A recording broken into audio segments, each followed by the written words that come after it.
Dear Patriots, before the news starts, please subscribe to our patriotic channel by clicking the subscribe button.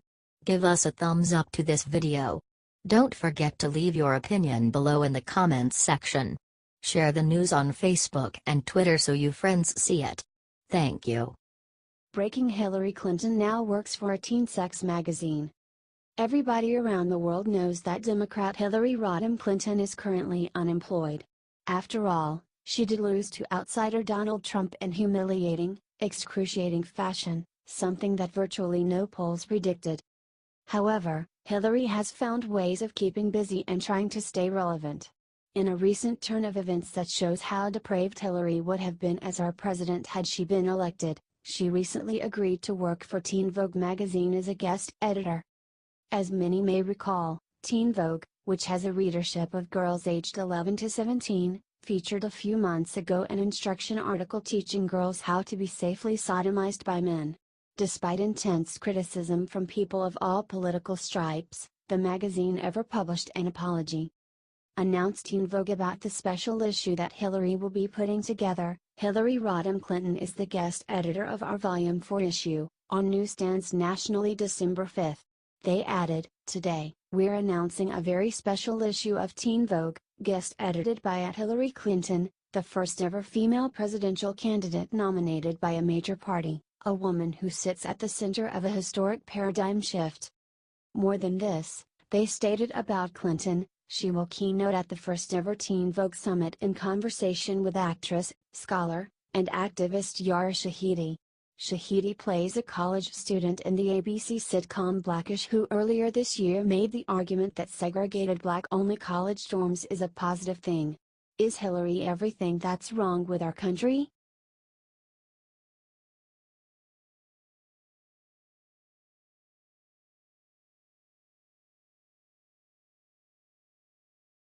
CNN's Symone Sanders claims that all accusers must be believed, no matter what. Every human being is capable of lying. That is something that is obvious to most. But according to one of CNN's most annoying anchors, Symone Sanders, women accusing men of sexual assault are never lying. And they shouldn't feel compelled to prove themselves. Look, I think it's in the court of law, that is true. We are innocent until proven guilty in the court of law in the United States of America. But we are not talking about the court of law. And we have to. What we're really talking about is addressing our sexual culture in this country, said Sanders. And, we have put the onus of belief on the victims in this sense, like if the victims can prove that this happened to them, then the public will believe them. And I don't think that's how we should be operating, she said. And I'm so happy that now, the media and greater society has come around to say, well, actually if women are stepping up, and not just women, because men have been victims of sexual assault as well. If people are stepping up and saying that this happened to them, and they have really consistent and just gut-wrenching, real stories, we must believe them, she said. And that is the lens we should take to look at this. We have to examine our sexual culture, and it should not be on the onus of victims to prove something happened to them, she said. She better hope no women accuse her of sexual assault.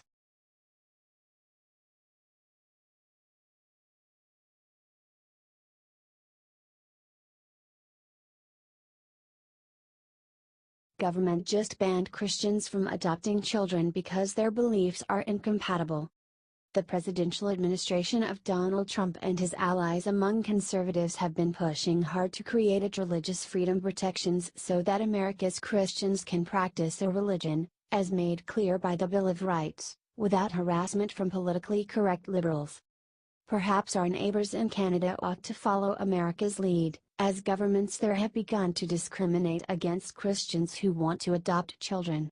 In the province of Alberta, for example, a husband and wife were denied the right to adopt a baby because the government did not agree with their opposition to gay marriage.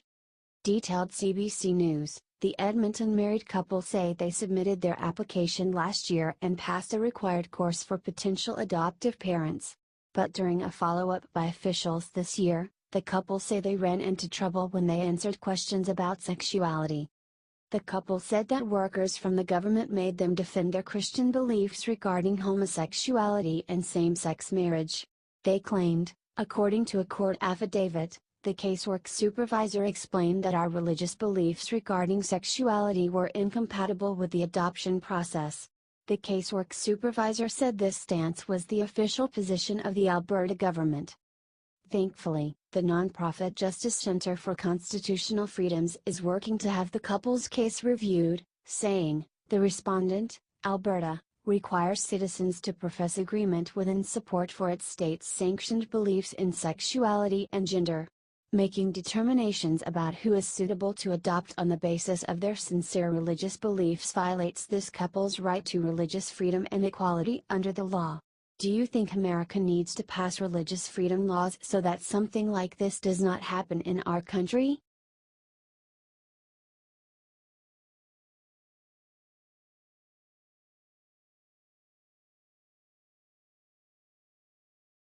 Breaking: informant on Hillary's Russia scandal has video of briefcases full of cash. Liberals love to take solace in their belief that special counsel Robert Mueller's investigation into President Donald Trump's supposed Russia ties will end up getting Trump kicked out of the White House and maybe even thrown in jail. What they seem to have complete horse blinders about is the fact that Trump's 2016 presidential adversary Hillary Clinton is falling deeper and deeper in trouble for her role in the treasonous sale of the Uranium One mining company to a Russian government agency. According to an investigation by reporter John Solomon, there is video that proves Hillary's involvement. Said Solomon to Sean Hannity about FBI informant William D. Campbell, She gathered so much information. There are videotapes where the Russians are opening up briefcases full of cash. These are the people that we then gave uranium to, that we then give nuclear fuel contracts to. Campbell formerly was employed as a lobbyist for a Russian firm and he is slated to testify about his experiences in Russia in front of Congress next week. Said William, I have worked with the Justice Department undercover for several years, and documentation relating to Uranium One and political influence does exist and I have it.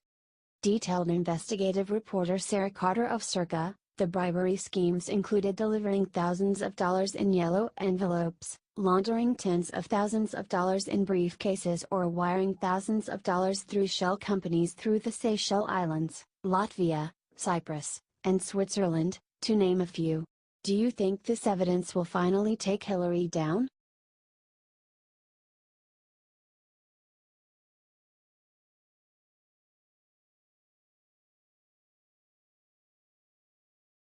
Reno David Brooks says Christians who support Roy Moore are guilty of heresy. During the presidency of Republican Donald Trump, there are many self-proclaimed Republicans who have been showing their true colors and blocking President Trump's conservative agenda. One such Reno is New York Times columnist David Brooks, who frequently rails against President Trump and the people and the issues he supports.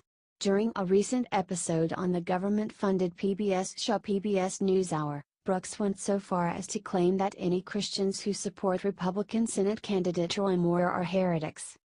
On the show, David first chided liberals, saying, if I could add one thing on the Clinton thing, I think it's, we just have to look back and say the people who ignored the testimony of Kathleen Willey and Juanita Borderick helped set the stage for this. And the Democrats who defended Clinton in those cases, they helped set the atmosphere for what we're seeing and for the behavior that Harvey Weinstein and the rest can get away with. However, this fake Republican saved his most poisonous darts for Christian conservatives, ranting, the second thing to be said is, there is a word for what defenders of Roy Moore are doing, the people who said they were votes for him nonetheless, and, well, two words. One word is idolatry, and the other word is heresy, because the people who are going to sacrifice morality for politics are making an idol out of politics. He wasn't done. He then claimed about Christians, they're saying politics is higher than morality. And no honest person can possibly believe that. And if you're putting politics above personal morality, above the way we treat each other, above the nature of your own soul, you're making an idol out of it. And that is the ultimate in heresy. And I saw a tweet from Franklin Graham, Billy Graham's son, defending Moore, You know, sort of. Oh, they're all a bunch of hypocrites up there. It's just appalling. It's almost mind-boggling that people who, especially people who have been steeped in any faith, could make this kind of fundamental error, which is warned against again and again in the Bible, and to be heretics. They're heretics. Do you think David Brooks should get kicked out of the Republican Party?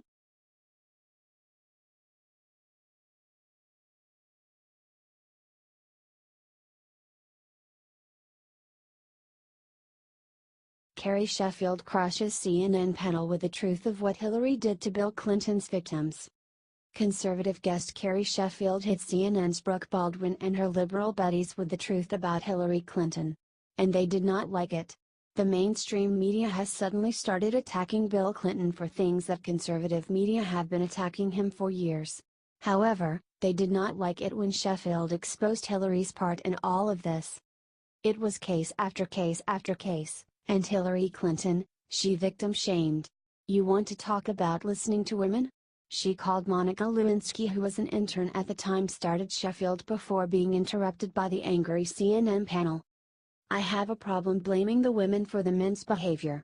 It is not fair to do that. It is not fair to do that, said one panelist. However, Sheffield did not blame Hillary for Bill's behavior. He accused Hillary of covering up his behavior and threatening his victims. You should listen to the women, said Sheffield before being interrupted again. Yes, you should, but blaming Hillary Clinton in a conversation about Bill Clinton's behavior is not appropriate. We should focus on the men's choices and the men's behavior, and all men need to reflect upon their behavior, not just famous ones and not just politicians. This is a cultural problem, not something that we should just put on Hillary Clinton's shoulders. She lost to Trump, the guy on tape confessing to assault, shouted Zerlina Maxwell. Okay, Hillary Clinton went after Lewinsky, called her a bimbo, replied Sheffield.